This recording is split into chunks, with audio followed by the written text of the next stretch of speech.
Hello everyone, আজ আমরা আমাদের নতুন chapter velocity and speed start করব। তো এই চ্যাপ্টারে আমরা যে সমস্ত টপিকগুলো সম্পর্কে আলোচনা করব সেগুলি হলো স্কেলার কোয়ান্টিটি কী। দেখো এখানে এই জিনিসটা খুবই ইম্পর্ট্যান্ট। আর এইটা সবাই না বুঝেই মুখস্থ করে যে মাস, স্কেলার কোয়ান্টিটি আরও etcetera.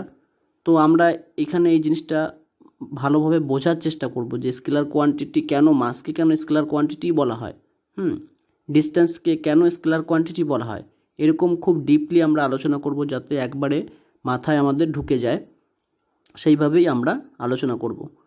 Next vector quantity and their examples. Next যেটা পড়বো rest condition and motion condition.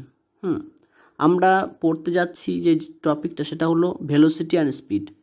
এই ভেলোসিটি অ্যান্ড স্পিড পড়তে গিয়ে আমরা স্কেলার কোয়ান্টিটিকে পড়তে হচ্ছে, ভেক্টর কোয়ান্টিটিকে পড়তে হচ্ছে, রেস্ট কন্ডিশনকে পড়তে হচ্ছে, মোশন কন্ডিশনকে পড়তে হচ্ছে। কারণ কি, আমরা যদি এই টপিকগুলোকে ছেড়ে দেই তো ভেলোসিটি অ্যান্ড স্পিডটা আমাদের ক্ষেত্রে বোঝা খুবই একটু মুশকিল হয়ে যাবে। তাই আমরা এই সমস্ত বেসিক জিনিসগুলোকে আগে ভালোভাবে ক্লিয়ার করব। নেক্সট দেখো, আমরা যেটা মোস্ট ইম্পর্ট্যান্ট সেটা হলো ডিস্টেন্স আর ডিসপ্লেসমেন্ট। এই দুটো টপিককে আমাদেরকে ভালোভাবে বুঝতে হবে যদি আমাদেরকে ভেলোসিটি আর স্পিড বুঝতে হয়। নেক্সট আমরা যেটা পড়ব স্পিড অ্যান্ড ভেলোসিটি। আমরা এখানে প্রতিটা টপিককে আমরা ফিল করার চেষ্টা করব, আমরা বুঝবার চেষ্টা করব। ওকে, নেক্সট দেখো এই রিলেটেড সিম্পল কিছু প্রবলেম নিয়ে আমরা এই পার্টে আলোচনা করব। তো প্রথমে আমরা যেটা স্টার্ট করব সেটা হলো what is scalar quantity. Scalar quantity কাকে বলে? বাংলায় বলতে গেলে আমরা বলবো যে স্কেলার রাশি কাকে বলে। আমাদের সবারই হয়তো এটা জানা আছে যে রাশিগুলি কেবলমাত্র মানের উপর নির্ভর করে এবং যার দিকের উপর নির্ভর করে না তাদেরকে আমরা স্কেলার কোয়ান্টিটি বলি। এটা আমাদের সবারই মুখস্থ, কিন্তু আসলে এই দিক বা ডিরেকশন জিনিসটা কীভাবে কাজ করে প্রতিটা এক্সাম্পল আমরা এখানে সেপারেটলি নিয়ে আলোচনা করব। আশা করি তোমরা ভালোভাবে বুঝতে পারবে। ওকে, তো এখানে স্কেলার কোয়ান্টিটি যেমনটা তোমরা জানো ঠিক একই রকম এর ডেফিনেশন এখানেও লেখা রয়েছে। সেটা হলো the quantity which does not change due to variation of direction. সেই একই কথা যেটা বলছে যে স্কেলার কোয়ান্টিটি সেই সব কোয়ান্টিটিদেরকে স্কেলার কোয়ান্টিটি বলবো যারা দিক চেঞ্জ হওয়ার সঙ্গে সঙ্গে যার মানের কোনো পরিবর্তন হয় না, এদেরকে আমরা স্কেলার কোয়ান্টিটি বলবো। এবার যেটা আমাদের ইম্পর্টেন্ট সেটা হলো এক্সাম্পলগুলোকে আমরা সেপারেটলি নিয়ে একটা একটা করে ডিসকাস করব। তো প্রথমে দেখো এক্সাম্পলে প্রথমে রয়েছে মাস। মাসকে কেন আমরা স্কেলার কোয়ান্টিটি বলবো, মাসকে স্কেলার কোয়ান্টিটি বলার কারণ কি? তো দেখো এখানে আমি একটা ডায়াগ্রাম ড্র করছি। মনে করো আমরা একটা বডি নিলাম।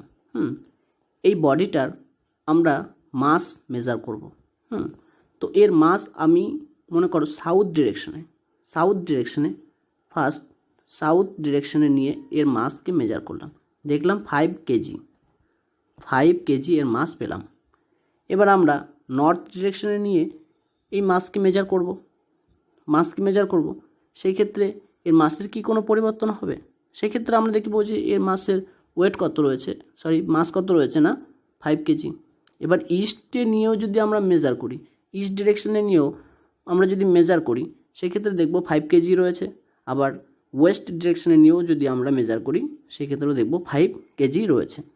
এইটা যদি ক্লিয়ার না হয় আমি আরেকটা এক্সাম্পল দিতে পারি। তোমার হাতে মনে করো কোনো একটা বস্তু রয়েছে, এই বস্তুটার যে যত ওজন, যত মাস, সেই মাসটা যদি আমরা পূর্ব দিকে থেকে পশ্চিম দিকে ঘুরিয়ে নিই, মাসের কি কোনো চেঞ্জ হবে? মাসের কোনো চেঞ্জ হবে না, সেই একই থাকবে। আবার পশ্চিম দিক থেকে যদি উত্তর দিকে আমাদের হাতটা ঘুরিয়ে মেজার করি একই থাকবে। তো মাসকে কেন আমরা স্কেলার কোয়ান্টিটি বলবো বোঝা গেল। নেক্সট যেটা পড়বো সেটা হলো ডিস্টেন্স কেন scalar quantity, why distance is a scalar quantity. তো দেখো, তো এখানে মনে করো একটা পয়েন্ট, 1 নম্বর পয়েন্ট এইটা, 2 নম্বর পয়েন্ট এইটা। এবার আমি কোনো একটা লোক যদি এই রাস্তা দিয়ে হেঁটে হেঁটে এই 2 নম্বর পয়েন্টে যায়, তো ওই লোকটা দেখতে পেল যে ওই লোকটির 9 কিলোমিটার রাস্তা, 9 কিমি রাস্তা ওকে যেতে হয়েছে, 9 কিমি রাস্তা যেতে হয়েছে।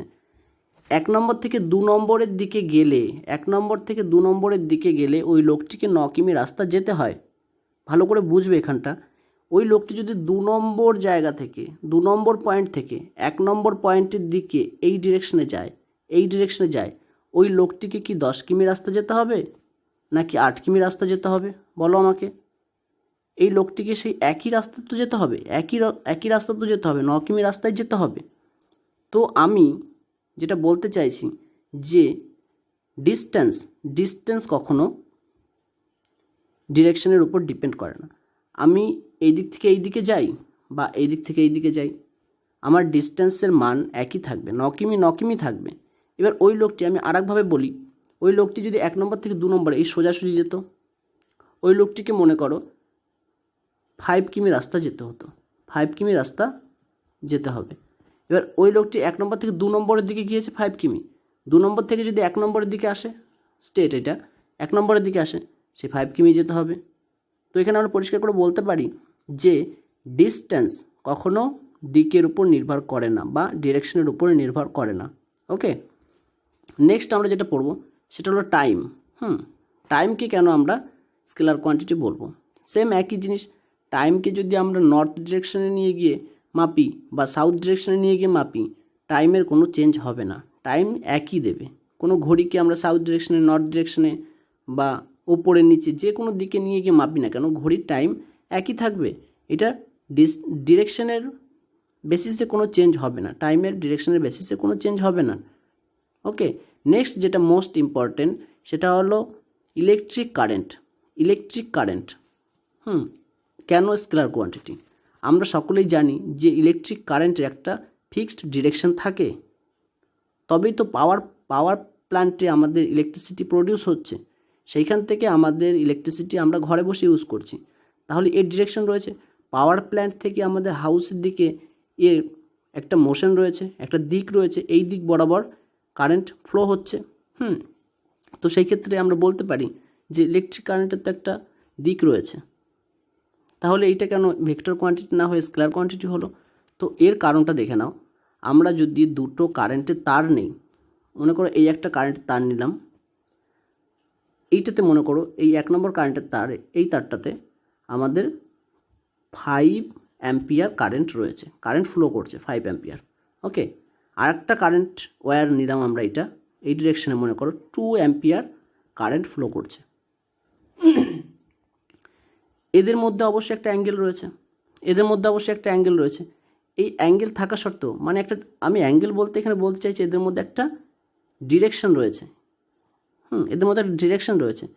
এই ডিরেকশন থাকা সত্ত্বেও আমরা কিন্তু যে এর যে টোটাল ভ্যালুটা, এদের যে টোটাল ভ্যালুটা, এই যে ওয়্যারটা আমরা এখান থেকে কানেক্ট করব, এই ওয়্যারটাতে আমার টোটাল ইলেকট্রিসিটির পরিমাণ বা টোটাল কারেন্টের পরিমাণ কত হবে? 7 অ্যাম্পিয়ারই হবে। কারণ কি না, আমাদের দুটো তার জুড়লে এইটা একই কারেন্ট ফ্লো করবে। ওকে, এইটা আমরা কিরচফ কারেন্ট ল থেকে পাই। তো এখানে দেখতে পেলাম যে দুটো ডিরেকশন রয়েছে, দুটো ইলেকট্রিক ওয়্যারের যে ডিরেকশনে কারেন্ট ফ্লো করছে, সেই ডিরেকশন থাকা সত্ত্বেও আমাদের কিন্তু কারেন্টের কোনো ভ্যালু চেঞ্জ হলো না। এবার যদি এই ইলেকট্রিক কারেন্টটা আমি আরেকভাবে বলতে পারি, দেখো আরেকবার, এখন যদি আমি এই 1 নম্বর যে ইলেকট্রিক ওয়্যারটা রয়েছে, এই ওয়্যারটাকে যদি আমি এই সোজাসুজি যদি আমি কানেক্ট করি, আমি এইটাকে মুছে দিয়ে, এই 5 অ্যাম্পিয়ার এইটা যেটা রয়েছে এটা মুছে দিয়ে যদি আমি এখন এই বরাবর কানেক্ট করি, তো সেই ক্ষেত্রেও কি এই 7 অ্যাম্পিয়ারের কম বা বেশি কারেন্ট আমরা পাবো না? 7 অ্যাম্পিয়ারই পাবো, অবশ্যই 7 অ্যাম্পিয়ার পাবো। তো এখানে দেখছি যে এর ডিরেকশন আমি চেঞ্জ করা সত্ত্বেও, তখন ডিরেকশন ছিল এই বরাবর ডিরেকশন ছিল, এখন ডিরেকশন হলো এই বরাবর। ডিরেকশন চেঞ্জ করা সত্ত্বেও কিন্তু এর মানের কোনো চেঞ্জ হলো না, 7 অ্যাম্পিয়ারই রয়েছে। এটা কিরচফ ল থেকে আমরা জানতে পারি। তোমাদের এটা জানতে হবে না, আমি জাস্ট বোঝাতে চাইলাম যে কারেন্টকে কেন ভেক্টর কোয়ান্টিটি না বলে আমরা স্কেলার কোয়ান্টিটি বলছি। ওকে, আর একটা কারণ বলা যায়, সেটা হলো যে ইলেকট্রিক কারেন্ট ভেক্টর লকে ফলো করে না বা ভেক্টর ল অফ ট্রায়াঙ্গেল একে ফলো করে না। এই কারণে আমরা ইলেকট্রিক কারেন্টকে আমরা স্কেলার কোয়ান্টিটি বলি। নেক্সট দেখো পোটেনশিয়ালটাকে তোমরা এনার্জি হিসাবে মানো, এনার্জিকেও আমরা স্কেলার কোয়ান্টিটি বলবো। প্রেশার, প্রেশারও ঠিক একই স্কেলার কোয়ান্টিটি। ওকে, নেক্সট যেটা পড়বো সেটা হলো ভেক্টর কোয়ান্টিটি। তো ভেক্টর কোয়ান্টিটি কাকে বলে? The quantity which changes due to variation of direction is known as vector quantity. যেমনটা তোমরা জানো যে ভেক্টর কোয়ান্টিটি কাকে বলে না, যে কোয়ান্টিটির মান ডিরেকশনের উপর নির্ভর করে তাদেরকে আমরা কি বলি না, ভেক্টর কোয়ান্টিটি বলি। এখন আমরা ডিপলি এটাকে একটু জানি যে এখানে এক্সাম্পল দিয়েছে, দেখো ডিসপ্লেসমেন্ট হলো একটা ভেক্টর কোয়ান্টিটি। ডিসপ্লেসমেন্টকে কেন ভেক্টর কোয়ান্টিটি বলছে?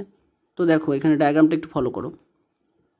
আমি স্কেলার কোয়ান্টিটির ক্ষেত্রে যেমনটা এক্সাম্পল দিয়েছিলাম সেইটাই আমি বলছি। একটা পয়েন্ট মনে করো 1 নম্বর পয়েন্ট, 2 নম্বর পয়েন্ট। এবার একটা লোক যদি এইখান থেকে 1 নম্বর পয়েন্ট থেকে 2 নম্বর পয়েন্টের দিকে যায়, সেই লোকটি দেখতে পেল যে তাকে 7 কিমি পথ যেতে হয়েছে। এখন তো এইখান থেকে আমি বলতে পারি যে 1 নম্বর থেকে 2 নম্বর পয়েন্টের ডিস্টেন্স কত না 7 কিমি। যখন আমি বলবো যে ডিসপ্লেসমেন্ট কত, যেহেতু এ লিনিয়ার মোশন যাচ্ছে বা সরলরৈখিক পথে যাচ্ছে, সেক্ষেত্রে এর ডিস্টেন্স আর ডিসপ্লেসমেন্ট একই হবে। তো এই ক্ষেত্রে আমি যদি বলি ডিসপ্লেসমেন্ট 7 কিমি হবে। আমি এই ডিসপ্লেসমেন্ট কেন সমান হচ্ছে সরলরৈখিক পথে যাওয়ার জন্য আমি এটা পরে বলবো। এখন জাস্ট এটাকে একটু মনে রাখো যে ডিসপ্লেসমেন্টও এই 7 কিমি হবে। এবার আমি এর আগে ডিস্টেন্সের ক্ষেত্রে বলেছিলাম যে যদি এবার ওই লোকটা 2 নম্বর পয়েন্ট থেকে 1 নম্বর পয়েন্টে আসে, সেক্ষেত্রে ওই লোকটির ডিস্টেন্স কত কিমি, মানে এখান থেকে যাওয়া 1 নম্বর থেকে 2 নম্বরে যাওয়া প্লাস 2 নম্বর থেকে 1 নম্বরে আসা, এটা হচ্ছে ওই লোকের মোট ডিস্টেন্স। কত পথ ওই লোকটি অতিক্রম করলো, সেক্ষেত্রে অ্যান্সার হতো যে কত পথ অতিক্রম করলো না 7 + 7 14 কিমি ডিস্টেন্স ওই লোকটি অতিক্রম করলো। কিন্তু যদি আমি বলি যে ওই লোকটি 1 নম্বর থেকে 2 নম্বর পজিশনে পয়েন্টে গেল এবং 2 নম্বর থেকে 1 নম্বর পয়েন্টে এলো, সেই ক্ষেত্রে লোকটির ডিসপ্লেসমেন্ট কত? সেক্ষেত্রে কিন্তু অ্যান্সার হবে কি না, জিরো ডিসপ্লেসমেন্ট। ওকে, কেন? কারণ আমরা জানি যে 1 নম্বর থেকে 2 নম্বরে যদি আমরা পজিটিভ ধরি +7 কিমি ধরি, ওকে, তো 2 নম্বর থেকে 1 নম্বরকে আমাদের ধরতে হবে -7 কিমি।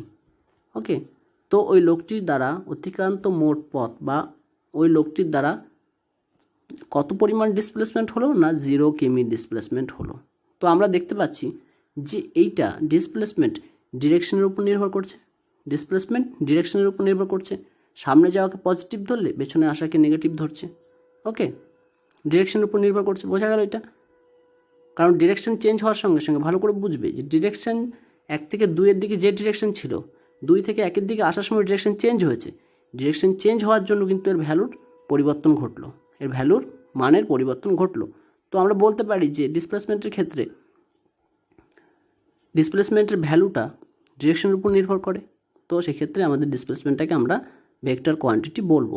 নেক্সট দেখো ভেলোসিটি কিছুই না। ভেলোসিটি কাকে বলছে না, এটা আমরা ভেলোসিটি পরে পড়বো, একটুখানি বলে রাখি। ভেলোসিটি হচ্ছে ডিসপ্লেসমেন্ট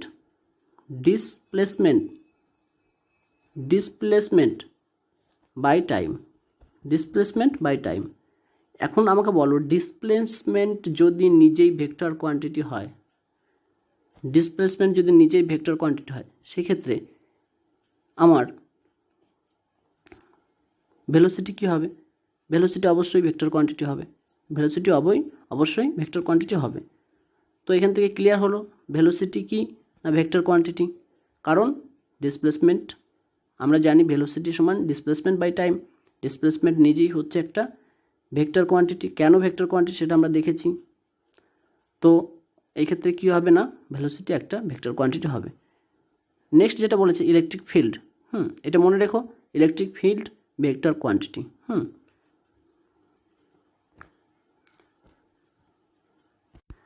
তো নেক্সট টপিক আমাদের হলো রেস্ট। রেস্ট আমরা স্থির, স্থির বলতে আমরা কি বুঝবো? কোনো বস্তু কখন স্থির বলবো, কোনো বস্তুকে কখন রেস্ট বলবো? তো এখানে দেখো, when a body does not change its position with respect to its surroundings, it is said to be at rest. ওকে, তো আমরা কোনো একটা বডিকে রেস্ট তখনই বলবো যখন ওই বস্তুটি তার পারিপার্শ্বিক, ওই বস্তুটি তার পারিপার্শ্বিক অবস্থানের সাপেক্ষে তার কোনো পরিবর্তন ঘটবে না, তার কোনো স্থানের পরিবর্তন ঘটবে না। বোঝা গেল? আমি আরও ভালোভাবে বলছি। তো এই ডেফিনেশনটা থেকে আমরা এতটুকু বুঝতে পারছি যে যখন আমরা রেস্ট কন্ডিশনের কথা বা মোশন কন্ডিশনের কথা ভাববো, তখন আমাকে নির্দিষ্ট একটা ফিক্সড একটা কোনো বস্তুকে ভাবতে হবে, যার সাপেক্ষে আমরা অন্য কোনো বস্তুর মোশন বা রেস্ট আমরা বিচার করব। এখানে কথাটা কি হলো, আমরা বলবো, যেমন দেখো আমি একটা এক্সাম্পল দিই। একটা টেবিলের উপরে একটা বই রাখা আছে, এটা মনে করো বই বা একটা যে কোনো বস্তু। এইবারে আমি যদি এখন টেবিলটা এখানে রয়েছে মনে করো, এই টেবিলটাকে আমি হাতে করে ঠেলছি, ভালো করে বুঝবে এখানটা। টেবিলটাকে আমি হাতে করে ঠেলছি, টেবিলটা কিন্তু মোশন, টেবিলটা কিন্তু এই আমার যে মেজে, আমার যে ফ্লোর, এই ফ্লোরের সাপেক্ষে ফ্লোরটা কিন্তু স্থির রয়েছে, এই ফ্লোরের সাপেক্ষে আমার টেবিলটা কিন্তু মোশনে রয়েছে। কিন্তু আমার এই বডিটা কি টেবিলের সাপেক্ষে মোশনে রয়েছে? আমাকে ভালো করে বলো ভেবে। এই যে বডিটা টেবিলের উপর রাখা রয়েছে, সেই বডিটা এই টেবিলের সাপেক্ষে মোশন কন্ডিশনে রয়েছে না রেস্ট কন্ডিশনে রয়েছে? আমি যদি বলি যে টেবিলের সাপেক্ষে বডিটা কোন কন্ডিশনে রয়েছে, তখন অবশ্যই অ্যান্সার হবে না রেস্ট কন্ডিশনে রয়েছে, কারণ আমরা ভাবছি কার সাপেক্ষে? টেবিলের সাপেক্ষে। এখন যদি বলি যে এই আমার যে ফ্লোরের সাপেক্ষে আমার বডিটা, টেবিলের উপর রাখা বডিটা, ফ্লোরের সাপেক্ষে টেবিলের উপর রাখা বডিটা, এই কি মোশন কন্ডিশনে রয়েছে না রেস্ট কন্ডিশনে? তখন আনসার হবে কি না, বডিটা তখন মোশন কন্ডিশনে রয়েছে। ওকে, বোঝা গেল এটা? তো আমরা এইটুকু পরিষ্কার বুঝতে পারলাম যে যখন কোনো বডির রেস্ট বা মোশন কন্ডিশনের কথা ভাববো, তখন আমাকে কোনো একটা ফিক্সড একটা কোনো বস্তুকে ধরে নিতে হবে, যার সাপেক্ষে আমরা অপর কোনো বস্তুর আমরা কথা রেস্ট বা মোশন কন্ডিশনের কথা চিন্তা ভাবনা করব। ওকে, নেক্সট দেখো তাহলে আমরা মোশন কন্ডিশন কাকে বলবো, এটা আমার বলা হয়েছে, আশা করি বুঝতে পেরেছো। মোশন কন্ডিশন, কোনো একটা বস্তু কখন মোশন কন্ডিশনে রয়েছে, এই টেবিলের যে এক্সাম্পলটা দিলাম এখানে কিন্তু পরিষ্কার বলেছি। আমি আরেকবার বলে দিই, এখানে যে ডেফিনেশনটা দেওয়া রয়েছে, when a body changes it's position with respect to its surrounding, যখন কোনো একটা বস্তু তার পারিপার্শ্বিক অবস্থার সাপেক্ষে,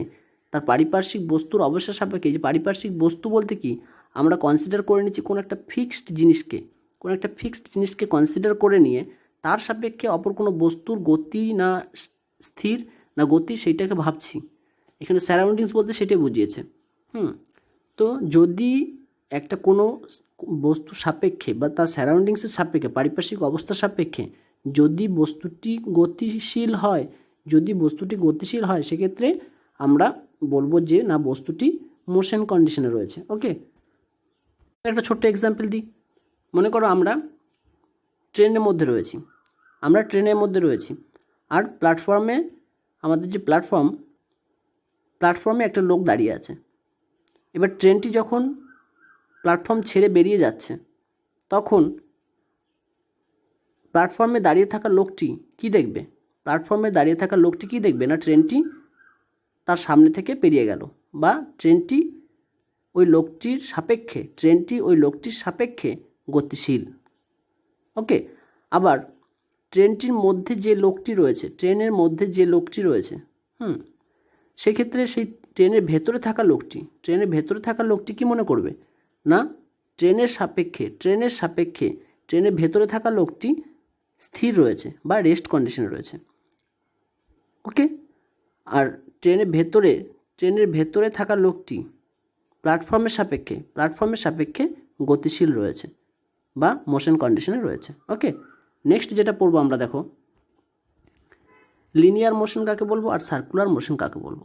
সিম্পল খুবই, যখন কোনো একটি বস্তু সরলরৈখিক পথে চলবে, ঠিক আছে, মানে 1 নম্বর পজিশন থেকে 2 নম্বর পজিশনে এ সেম সরল রেখা বরাবর চলবে, ঠিক আছে, এরকম হ্যাপাজার্ডলি যাবে না বা এলোমেলো পথে যাবে না, লিনিয়ার একদম সরল রেখা অনুযায়ী যাবে, সরল রেখার মতো যাবে। সার্কুলার মোশন কাকে বলবো, যখন কোনো একটা বস্তু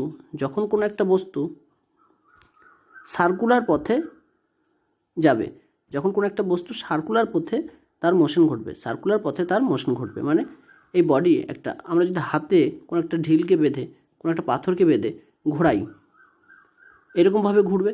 বডিটা একবার এখানে থাকবে, বডিটা কিছুক্ষণ পরে এখানে থাকবে, বডিটা কিছুক্ষণ পরে এখানে, কিছুক্ষণ পরে এখানে, কিছুক্ষণ পরে এখানে, কিছুক্ষণ পরে এখানে। তো এই বডিটা কেমন ঘুরছে না, একটা সার্কুলার পথে ঘুরছে। সেই ক্ষেত্রে এই বডিটির মোশনকে আমরা কি বলবো না, সার্কুলার মোশন। ওকে, তাহলে লিনিয়ার মোশন, সার্কুলার মোশন সম্পর্কে clear, doubt clear? Okay, next দেখো, তো নেক্সট টপিক দেখো distance, most important topic distance আমরা কাকে বলবো। এখন আমরা এর আগে বলেছি, এখন আমরা আরও ডিটেলসে জানবো ডিস্টেন্স কাকে বলছে না। ডেফিনেশনটা দেখো, the length of total path covered by a body in any time is called distance. Okay, তো ডিস্টেন্স কাকে বলছে, কোনো একটা পার্টিকেল বা কোনো একটা বস্তু যে পাথ দিয়েই যাক না কেন, তার যে টোটাল পাথ সে কভার করলো, টোটাল যে পাথ সে গেল, সেই টোটাল পাথের যে দৈর্ঘ্য তাকেই কি বলছে না, ডিস্টেন্স। টোটাল পাথের যে লেন্থ তাকেই বলছে না ডিস্টেন্স। আমি একটা ছোট্ট এক্সাম্পল দিলে জিনিসটা তোমাদের ক্লিয়ার হয়ে যাবে।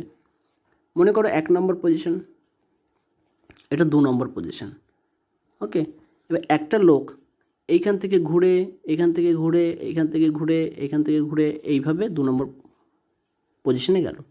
তো সেই ক্ষেত্রে এটা যদি 1 কিমি হয়, এটা 2 কিমি, এটা যদি 4 কিমি হয়, এটা যদি 6 কিমি হয়, এটা যদি 3 কিমি হয়, এটা যদি 1 কিমি হয়, তো সেই ক্ষেত্রে আমি যদি কোশ্চেন করি যে এই লোকটি কত ডিস্টেন্স কভার করলো, সেক্ষেত্রে অ্যান্সার হবে না টোটাল ডিস্টেন্স 1 কিমি প্লাস 2 কিমি, 3 কিমি প্লাস 4 কিমি, 7 কিমি প্লাস 6 কিমি, 13 কিমি প্লাস 3 কিমি, 16 কিমি প্লাস 1 কিমি, 17 কিমি।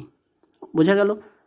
তো আমি বলতে পারি যে কোনো একটি লোক টোটাল যে ডিস্টেন্স কভার করলো, টোটাল যে লেন্থ কভার করলো, সেই টোটাল লেন্থটাকে কি বলবো না, ওই লোকটির দ্বারা অতিক্রান্ত পথ বা ডিস্টেন্স, সেই টোটাল পথটাকে আমরা কি বলবো না, ডিস্টেন্স। এখন এই লোকটি যদি 1 নম্বর থেকে 2 নম্বর পজিশনে যায়, সেই ক্ষেত্রে এই লোকটি কিন্তু কম ডিস্টেন্স কভার করবে। ঘুরে যাওয়ার থেকে সোজাসুজি গেলে আমাদেরকে কম যেতে হবে পথ। যদি 6 কিমি হয়, মনে করো এটা যদি 6 কিমি হয়, তো এই 6 কিমিটাই হবে ওই লোকের 6 কিমি হবে ডিস্টেন্স 1 নম্বর থেকে 2 নম্বর পথে। এটা সেকেন্ড পাথ, যদি মনে করো সেকেন্ড পাথ দিয়ে গেলে ওই লোকটির ডিস্টেন্স কত হবে না, 6 কিমি। আর এটা ফার্স্ট পাথ মনে করো, এই যে এলোমেলো যে আঁকাবাঁকা পথটা, এটা ফার্স্ট পাথ। তাহলে 1 নম্বর পথ দিয়ে গেলে আমাদেরকে বেশি পথ যেতে হচ্ছে বা 17 কিমি পথ যেতে হলো, আর 2 নম্বর পথ দিয়ে গেলে আমাদেরকে কম যেতে হচ্ছে বা 6 কিমি পথ যেতে হচ্ছে। তো এই দুটোকেই আমরা কি বলবো না, ডিস্টেন্স বলবো। ওকে, ডিস্টেন্স বলবো। নেক্সট দেখো, এখানে আমি একটা জিনিস তোমাদেরকে প্রথমে বলেছিলাম যে ডিস্টেন্সকে আমরা কি বলেছিলাম না, স্কেলার কোয়ান্টিটি, কারণ এ ডাজ নট ডিপেন্ড অন ডিরেকশনের উপরে ডিপেন্ড করে না। ওকে, এর ভ্যালু ডিরেকশনের উপর ডিপেন্ড করে না। নেক্সট দেখো আমরা যেটা পড়বো, এবার এখান থেকে আমরা আরেকটা জিনিস জেনে নিই যে ডিস্টেন্সের ইউনিট কী হবে। ডিস্টেন্সের ইউনিট বলতে কি, লেন্থের ইউনিট কি জানি আমরা, ডিস্টেন্স মানে আমরা কি জানলাম, টোটাল লেন্থ। তো টোটাল হোক আর অ্যাভারেজ হোক, সেটা একটা লেন্থকেই তো ইন্ডিকেট করে। একটা লেন্থকেই ইন্ডিকেট করবে। তো আমরা বলতে পারি যে ডিস্টেন্সের ইউনিট কি হবে, সিজিএস সিস্টেমে ডিস্টেন্সের ইউনিট হবে সেন্টিমিটার। ওকে, আর এসআই সিস্টেমে ডিস্টেন্সের ইউনিট হবে কি না, মিটার। ওকে, এটা মনে রাখবে। আর যদি এর ডাইমেনশন বললে আমরা মিটারকে কি দিয়ে রিপ্রেজেন্ট করি, মিটারকে আমরা এল দিয়ে রিপ্রেজেন্ট করি, capital M with third bracket. Okay, next আমরা যেটা পড়বো সেটা হলো ডিসপ্লেসমেন্ট। ওকে, তো দেখো আমরা এখন ডিসপ্লেসমেন্ট নিয়ে আলোচনা করব। তো দেখো দ্য মিনিমাম ডিস্টেন্স, ডেফিনেশন অনুযায়ী আমরা প্রথমে দেখি the minimum distance between the initial and final position, মানে প্রাথমিক এবং অন্তিম পজিশনের যে মিনিমাম ডিস্টেন্স মানে সব থেকে কম যে দূরত্ব, সেটাকে কি বলছে না, ডিসপ্লেসমেন্ট। ওকে, এটা ভালো করে দেখো একটু, খুবই ভালো জিনিস। আমরা যে আগের এক্সাম্পলটা যখন ডিস্টেন্সের ক্ষেত্রে দিয়েছি ওই একই এক্সাম্পল দেবো। 1 নম্বর পজিশন, 2 নম্বর পজিশন। ওকে, এবার আমরা কি বলেছিলাম না, যখন একটা লোক এইভাবে গিয়েছিল, এই টোটাল যে ডিস্টেন্স, টোটাল যে লেন্থ 1 কিমি, 3 কিমি, 6 কিমি, 9 কিমি যা বলেছিলাম, এই যে টোটাল, এগুলো যদি আমরা এই টোটাল বার করি তো সেই ক্ষেত্রে আমরা কি পাবো, টোটাল লেন্থকে কি বলবো না, ডিস্টেন্স। আর ডিসপ্লেসমেন্ট ডেফিনেশন অনুযায়ী কী বলছে, যে minimum distance between the initial and final position. Initial position যদি এইটা হয় 1 নম্বর পজিশন, আর ফাইনাল পজিশন যদি এই 2 নম্বরটা হয়, তো এদের মিনিমাম ডিস্টেন্স বলো কোনটা হবে, এই রাস্তা দিয়ে গেলে হবে না এই রাস্তা দিয়ে গেলে হবে, না এই রাস্তা বরাবর গেলে হবে, না এই রাস্তা বরাবর গেলে হবে। এর মিনিমাম ডিস্টেন্সটা আমরা কোন রাস্তা দিয়ে গেলে আমরা পাবো, কোন রাস্তা দিয়ে পাবো না, যদি আমরা সরলরেখা বরাবর যাই বা এইরকমভাবে গেলেও কিন্তু আমরা মিনিমাম ডিস্টেন্স পাবো না। একমাত্র তখনই মিনিমাম ডিস্টেন্স পাবো যখন সরলরেখা বরাবর যাব। ভালো করে ভেবে দেখো, অবশ্যই সরলরেখা বরাবর গেলে তবেই আমরা মিনিমাম ডিস্টেন্স পাবো। তো এই ক্ষেত্রে এই মিনিমাম ডিস্টেন্স বলতে এই সরলরেখা বরাবর যে রাস্তাটা আমরা যাচ্ছি সেটাকেই বলবো না মিনিমাম ডিস্টেন্স। ওকে, একেই বলছে কি না, ডিসপ্লেসমেন্ট। এখন দেখো আর একটা এক্সাম্পল তোমাদের দিই। আর এখানটা আমরা বলেছিলাম যে ডিসপ্লেসমেন্ট কি না, একটা ভেক্টর কোয়ান্টিটি। কারণ কি, এ ডিরেকশনের উপর ডিপেন্ড করছে, ডিরেকশন চেঞ্জ হলে এর ভ্যালুও চেঞ্জ হয়ে যাচ্ছে। ওকে, নেক্সট দেখো আরেকটা এক্সাম্পল তোমাদের দিই। মনে করো এরকম একটা রাস্তা রয়েছে, এটা মনে করো 6 কিমি, এটা মনে করো 8, এর লেন্থ মনে করো 6 কিমি, এর লেন্থ মনে করো 8 কিমি। ওকে, এইবার একটা লোক এই পোর্শন থেকে, এই 1 নম্বর পজিশন থেকে এই পজিশনে আসবে, কোন রাস্তা দিয়ে না, এই রাস্তা বরাবর। এখান থেকে এইখানে আসবে ফার্স্ট, নেক্সট এখান থেকে এইখানে যাবে। তো আমি যদি কোশ্চেন করি যে ডিস্টেন্স কত, ডিস্টেন্স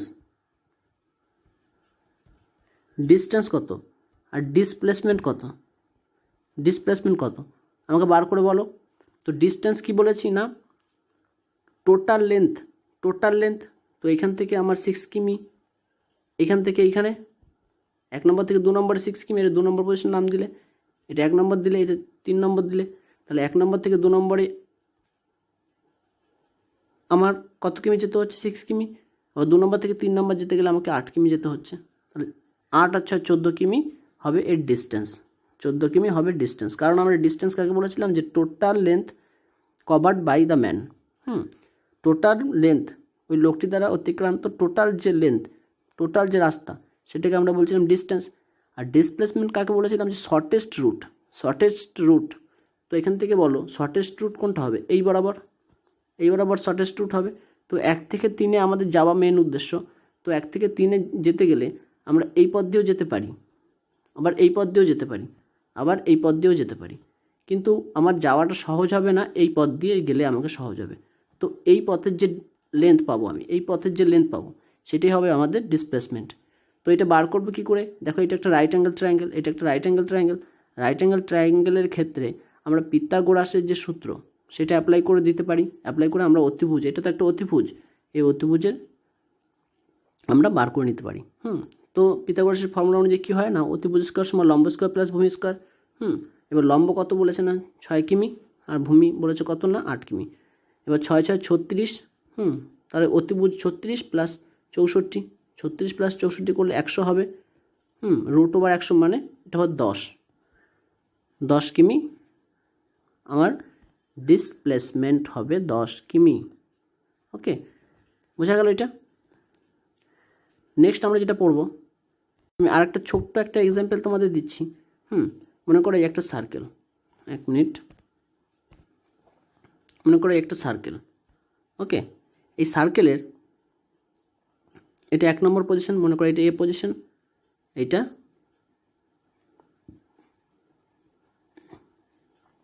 মনে করো বি পজিশন। আর এইটা হলো তার ডায়ামিটার, এটা হলো ডায়ামিটার। এবার আমি যদি বলি যে 1 নম্বর পজিশন থেকে 2 নম্বর পজিশনে যাব, এক্ষেত্রে ডিস্টেন্স বার করো,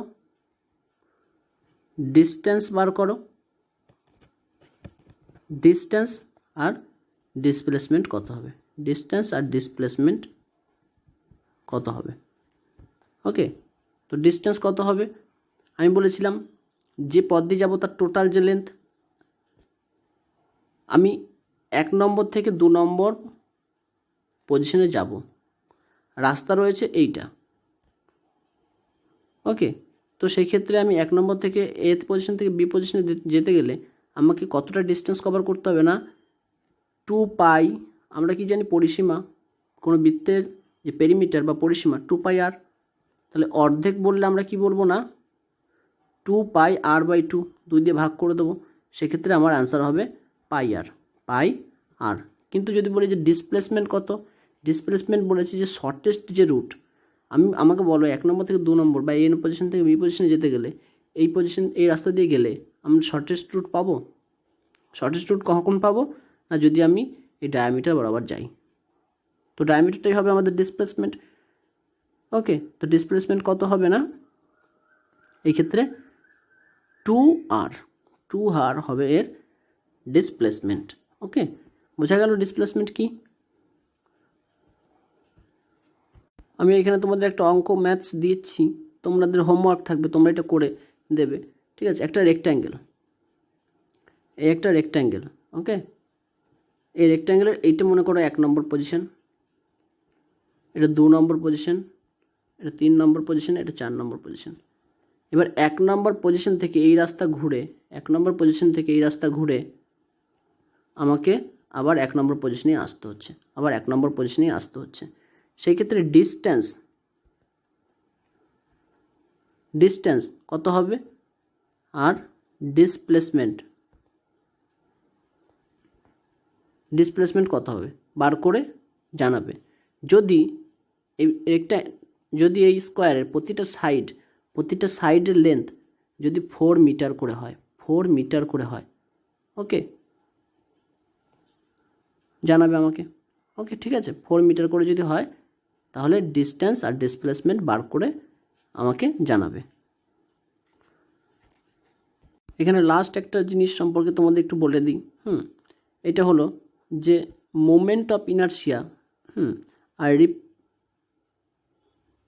refractive index, moment of inertia, refractive index, stress আর টেনসর কোয়ান্টিটি।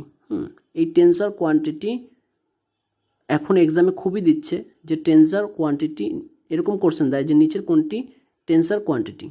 তো আমাদেরকে মনে রাখতে হবে, আমরা 3টে কোয়ান্টিটির কথা জানলাম, স্কেলার কোয়ান্টিটি, ভেক্টর কোয়ান্টিটি আর একটা টেনসর কোয়ান্টিটি। এই টেনসর কোয়ান্টিটি কোনগুলি না, moment of inertia, refractive index, stress, এই 3টে একটু মনে রাখবে। এই 3টেকে কি বলা হয় না, টেনসর কোয়ান্টিটি। ওকে ফ্রেন্ডস, তো আজ এই পর্যন্তই থাকলো। আমরা পরের ভিডিওতে আমরা স্পিড অ্যান্ড ভেলোসিটি থেকে স্টার্ট করব। ওকে, তো একটা রিকোয়েস্ট শেষে, যে তোমরা যারা এখনও চ্যানেলটিকে সাবস্ক্রাইব করোনি তারা অবশ্যই চ্যানেলটি সাবস্ক্রাইব করো, এবং এই ধরনের ভিডিও ভালো লাগলে আমাকে কমেন্টে জানাও।